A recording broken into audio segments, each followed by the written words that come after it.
Le chef du commerce de l'Union européenne a rencontré la Commission européenne la semaine dernière à la recherche de soutien pour une enquête sur les allégations de pratiques commerciales déloyales commises par les géants chinois des télécommunications Huawei et ZTE.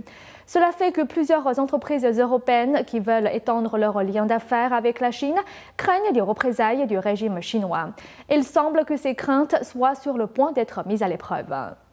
La Commission européenne, organe exécutif de l'Union européenne, a déclaré qu'elle était prête à lancer une enquête complète dans les pratiques commerciales déloyales commises par les entreprises de télécommunications chinoises.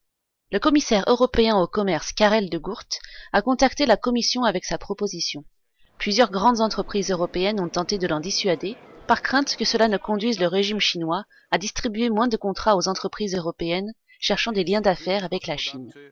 Pourtant, la Commission a seulement donné un accord de principe pour l'enquête. Des négociations de dernière minute pourraient encore la repousser. L'UE est le principal partenaire commercial de la Chine, mais la Chine n'est que le numéro 2 pour l'UE, car les États-Unis continuent à avoir la première place. Une partie du problème réside dans les liens nébuleux que les entreprises de communication chinoises comme Huawei et ZTE ont avec le gouvernement chinois.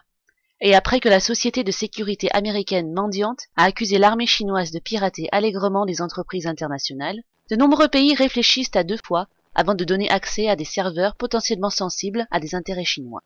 Si l'enquête a lieu, cela va marquer une nouvelle phase dans la relation de l'Union européenne avec la Chine. Dans le passé, ce genre d'enquête ne serait lancé qu'en réponse à une plainte précise par une entreprise européenne.